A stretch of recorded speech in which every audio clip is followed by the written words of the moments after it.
Hello friends, આપણે બંધારણની બીજી સિરીઝમાં આપણું સ્વાગત છે તમારું. સૌપ્રથમ આપણે ભણીશું કે બંધારણ કોને બનાવ્યું, તો બંધારણ સભાએ બનાવ્યું, બરાબર. હવે તમને એમ થાય કે બંધારણ સભાએ બનાવ્યું તો ખરું, પણ કયા મિશન અંતર્ગત? તો કેબિનેટ મિશન અંતર્ગત બનાવ્યું, બરાબર. હવે તેમાં કેટલા સભ્યો હતા? તો 3 સભ્યો હતા. કયા? તો CAP. આ શોર્ટકટ ટ્રીક. આ શોર્ટકટ છે, યાદ રાખવા માટેની શોર્ટકટ છે. CAP એટલે કેપ, એટલે કે આપણે ટોપી પહેરી હોય ને એ રીતે. C એટલે સ્ટેપર્ડ ક્રિપ્સ, V એટલે એલેક્ઝાન્ડર, અને ત્રીજો P એટલે પેન્થિક લોરેન્સ.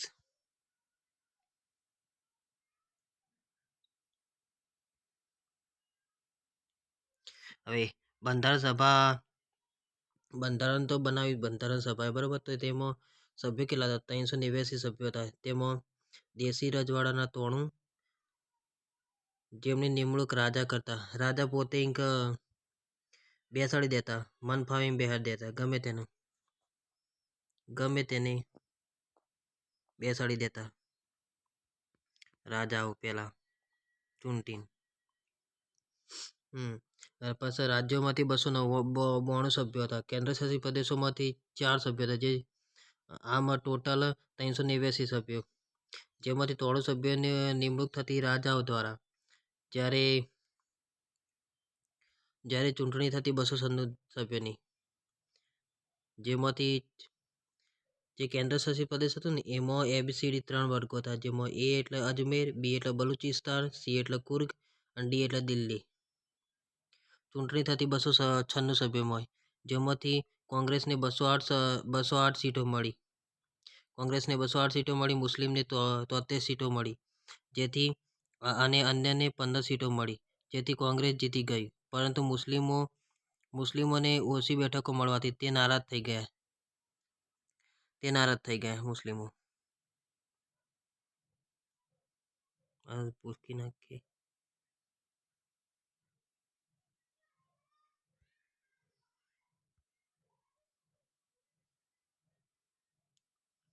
હવે મુસ્લિમો ઓછી બેઠક મળવાથી તે નારાજ થઈ ગયા. તેમણે એવું કર્યું કે ડાયરેક્ટ બધા ભેગા થઈને 16 ઓગસ્ટ 1946ના રોજ સીધા પગલા દિન ઉજવ્યો. તેમને અલગ પાકિસ્તાનની માગણી કરી. તેમણે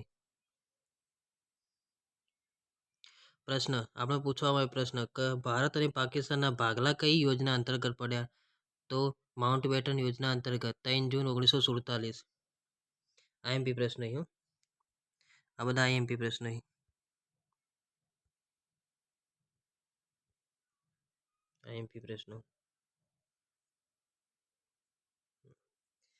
બીજો, બંધારણ સભાની પુનઃરચના ક્યારે થઈ? તો 31 ઓક્ટોબર 1947. હવે ટોપિક ઉપર જઈએ. ભાગલા પડ્યા 299 સભ્યો. 299 ભાગલા પડ્યા, તેથી 299 સભ્યો વધ્યા, બરાબર. 90 જતા રહ્યા. આ પાકિસ્તાનના હતા બધા.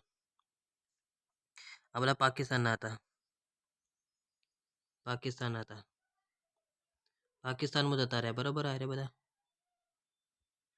પાકિસ્તાનમાં જતા રહ્યા.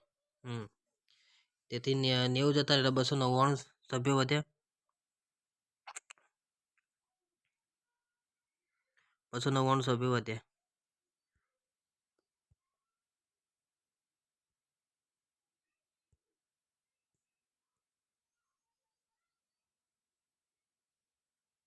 હવે બંધારણ સભાની પ્રથમ બેઠક મળી 9 ડિસેમ્બર 1946ના રોજ.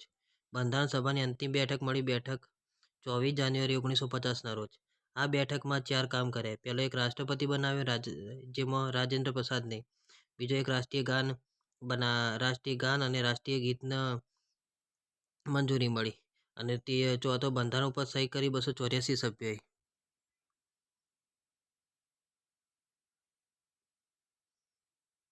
એ બંધારણ તો બનાવ્યું, બરાબર. પણ બંધારણ બનાવ્યું હતું આમાં તો અંગ્રેજીમાં બનાવ્યું હતું, બરાબર.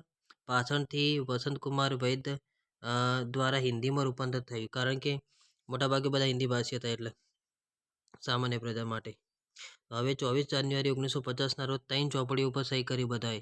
છેલ્લા ધોરણે સહી કરી તો 284 સભ્યો સહી કરી, બરાબર. એમાં કઈ ચોપડી હતો તો એક અંગ્રેજીની હતી અને અંગ્રેજીની નકલ હતી બરાબર, અને એક અંગ્રેજીની મૂળ જે લખવામાં આવ્યું હતું ને અંગ્રેજીમાં તે, અને ત્રીજું હતું હિન્દી ભાષાવાળી. હવે તમને પ્રશ્ન થશે કે સહી કરી અને સહી તો કોને અને ક્યારે કરી? તો સૌપ્રથમ સહી કરી જવાહરલાલ નહેરુએ, છેલ્લે સહી કરી ફિરોજ ગાંધીએ, જે ઇન્દિરા ગાંધીના પતિ હતા બરાબર. સૌથી છેલ્લે સહી કરવા આવનાર હતા રાજેન્દ્ર પ્રસાદ આવનાર હતા, પરંતુ તેમણે સૌથી ઉપર સહી કરી જવાહરલાલ નહેરુની ઉપર, કેમ કે રાજેન્દ્ર પ્રસાદને એમ હતું કે હું રાષ્ટ્રપતિ છું, પોતે રાષ્ટ્રપતિ તો રાષ્ટ્રપતિની સહી તો ઉપર હોવી જોઈએ ને. તેથી તેમણે જવાહરલાલ નહેરુની ઉપર સહી કરી.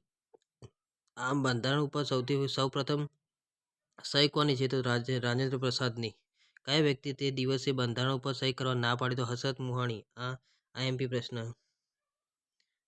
પ્રશ્ન છે આ રહ્યો. બરોબર, ધ્યાન રાખી લેવાનું.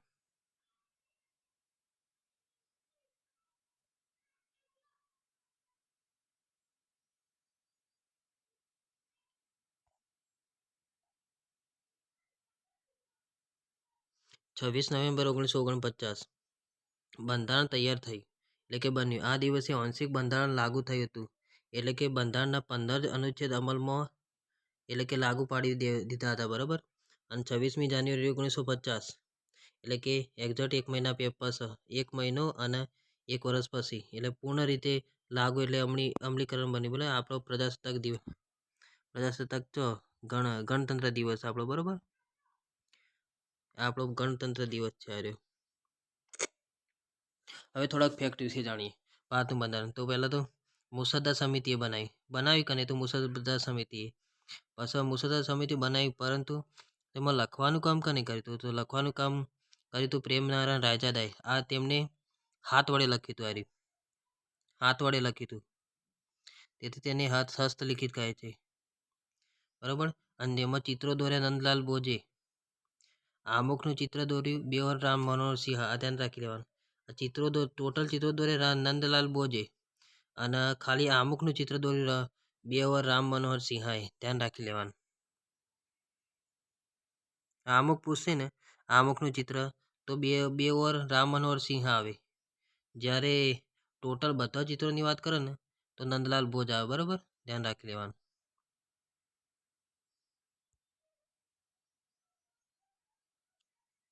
હવે બંધારણની મૂળ નકલ સંસદની લાઇબ્રેરીમાં મૂકી છે, હિન્દી પ્લસ ઇંગ્લિશ અને નાઇટ્રોજન. એટલે કે આ હિન્દીવાળી એક આપણી હિન્દી હતી, ત્રણ નકલો હતી કે નહીં હિન્દી,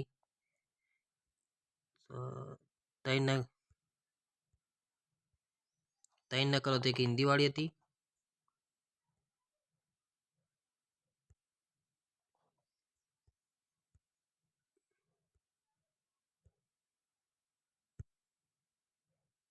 એક હિન્દીવાળી હતી, એક ઇંગ્લિશવાળી હતી અને એક નાઇટ્રોજનવાળી હતી બરાબર. હવે આ પ્રશ્ન વારંવાર પૂછાઈ ગયેલો અનુસૂચિવાળો બરાબર. અનુસૂચિ બંધારણના અંતિમ પેજ ઉપર હોય છે. અનુસૂચિ એટલે અનુચ્છેદની વધારાની માહિતીની જરૂર પડે ને તો વધારાની માહિતી બંધારણના અંતિમ પેજ ઉપર લખાય, જેને અનુસૂચિ કહે છે બરાબર. હવે પહેલાં મૂળ બંધારણ, પહેલાં જે આપણું જૂનું બંધારણ જે પહેલાં સ્ટાર્ટિંગમાં ઘડવામાં આવી રહી, અને હાલનું બંધારણ અત્યારે છે બરાબર. પહેલાં અનુચ્છેદ હતા 395, અત્યારે 444 પ્લસ. પહેલાં અનુસૂચિ હતી 8, જે અત્યારે 12 છે. પહેલાં ભાગ હતા 22, અત્યારે 25. ધ્યાન રાખી લેવાનું કે પહેલાં સૌપ્રથમ ભારત આઝાદ થયું ત્યારે કોઈ પણ રાજ્યો હતા નહીં, ફક્ત 4 વર્ગો જ હતા. કયા તો એ હતો, બી હતો, સી હતો અને ડી. આ 4 વર્ગો હતા. એમાં આવતું હતું મુંબઈ, બીમાં આવતું સૌરાષ્ટ્ર અને સીમાં કચ્છ આવતું હતું, જ્યારે ડીમાં અંદમાન નિકોબાર આવતું હતું. આ મુંબઈ રહ્યું ને એ મૂળ બંધારણના ભાગ 6માં, અત્યારની વાત નહીં હો, મૂળ બંધારણના ભાગ 6માં આવતું હતું. સૌરાષ્ટ્ર હતું ભાગ 7માં હતું, કચ્છ હતું ભાગ 8માં, અને અંદમાન નિકોબાર હતું ભાગ 9માં. એ ધ્યાન રાખી લેવાનું. આ પ્રશ્ન વારંવાર પૂછાઈ જાય છે. કદાચ તમને અત્યારે તો પૂછી શકે કદાચ આઈએમપી પ્રશ્ન. હવે ભાષા આધારિત રાજ્યો રચવા માટે 3 સમિતિઓ આવી બરાબર. કઈ તો એક એસ કે ઝડપ આવી, જેને ના પાડી. જે બીજી જેવીપી હતી જેને ના પાડી. જેવીપી એટલે જવાહરલાલ નહેરુ, વલ્લભભાઈ પટેલ અને પટ્ટાભી સિતારમૈયા, બરાબર. ત્રીજો એક ત્રીજું હતું ફજલ અલી આયોગ, જેમને એવું કર્યું ભાષા આધારિત રાજ્ય રચવાને બદલે શું કર્યું દેશના બે ભાગ પાડી દીધા, એક રાજ્યમાં અને એક બીજો એક કેન્દ્ર શાસિત પ્રદેશમાં. કયા સુધારા અંતર્ગત? તો 7મો બંધારણીય સુધારો અંતર્ગત 1956માં. ધ્યાન રાખી લેવાનું. આ પ્રશ્ન આઈએમપી છે. આઈએમપી ભાગ 7 અને ભાગ 9 રદ કરે એટલે ટોટલ 1956માં કેટલા ભાગ વધ્યા? 22 હતા અને 2 જતા રહે એટલે 20 થયા ને. આ ધ્યાન રાખી લેવાનું. આઈએમપી. હવે કેટલાક બંધારણીય સુધારો? તો 7મો બંધારણીય સુધારો 1956માં થયો, જેમાં ભાગ 7 અને ભાગ 9 રદ થયા એટલે ટોટલ 22 હતા મૂળ બંધારણમાં, જેમાં 2 રદ થયા એટલે ટોટલ 20 થયા. હવે 42મો બંધારણ થયો 1976માં, જેમાં ભાગ 4 મૂળભૂત ફરજો અને ભાગ 14 ટ્રિબ્યુનલો ઉમેરવામાં આવ્યું, બરાબર. કને ઉમેર્યું? તો ઇન્દિરા ગાંધીએ. એટલે ટોટલ ભાગ 20 + 2 એટલે ટોટલ 22 થયા. હવે 73મો સુધારો આવ્યો 1992માં, જેમાં ભાગ 9 પંચાયતો ઉમેરી, બરાબર. એટલે ટોટલ ભાગ થયા 22 + 1 એટલે 23 થયા ભાગ. 74મો બંધારણ સુધારો આવ્યો 1992માં, જેમાં ભાગ 9A એટલે કે નગરપાલિકા ઉમેરી, બરાબર. એટલે ટોટલ ભાગ થયા 23 + 1 એટલે ટોટલ 24 થયા. અને પાછો 97મો સુધારો આવ્યો 2011માં. ધ્યાન રાખી દેવાનું. જેમાં ભાગ 9B એટલે કે સહકારી મંડળીઓ ઉમેરવામાં આવી.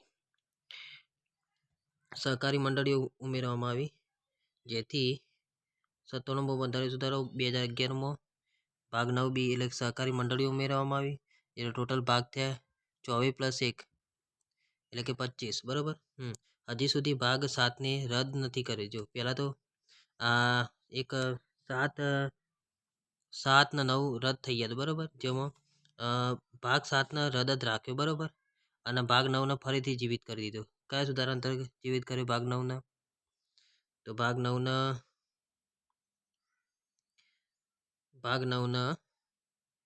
આ 93મો બંધારણીય સુધારો અંતર્ગત 73મો બંધારણીય સુધારો અંતર્ગત ભાગ 9ને ફરીથી જીવિત કર્યો. ધ્યાન રાખી લેવાનું. આ પૂછી શકે કે વિકલ્પમાં પૂછી શકે તમને એ કયા સુધારા અંતર્ગત ભાગ 9ને જીવિત કરાયો છે?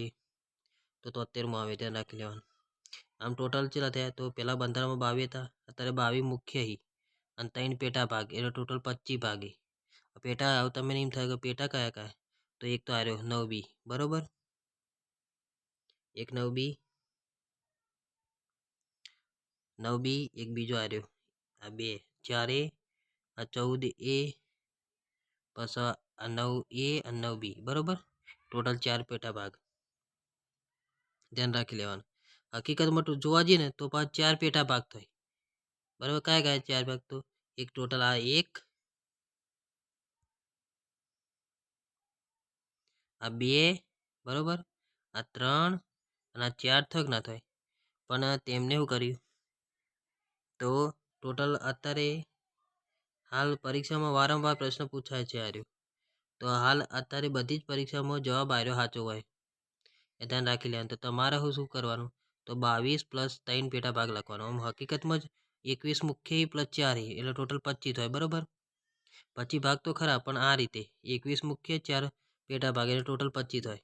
પરંતુ આપણી બધી પરીક્ષામાં આર્યો પ્રશ્નનો જવાબ સાચો પડે છે 22 + 3 એટલે તમારે ત્યાં પરીક્ષામાં 22 + 3 વાળો લખવાનો, આર્યો સિલેક્ટ કરવાનો.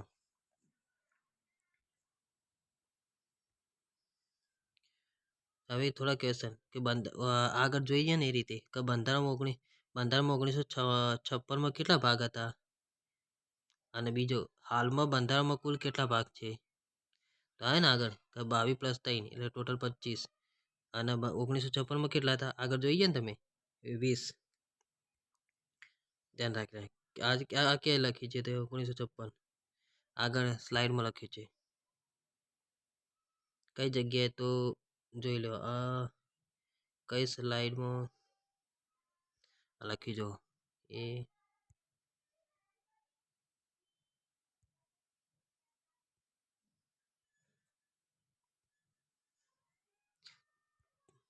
ત્રીજા ત્રીજા નંબરની સ્લાઇડ, ચોથા નંબરની સ્લાઇડમાં લખ્યું છે. આ રહ્યું. ધ્યાન રાખી લેવાનું. હવે પ્લીઝ મારો વિડીયો તમને ગમ્યો હતો સબસ્ક્રાઈબ કરો અને સપોર્ટ કરો.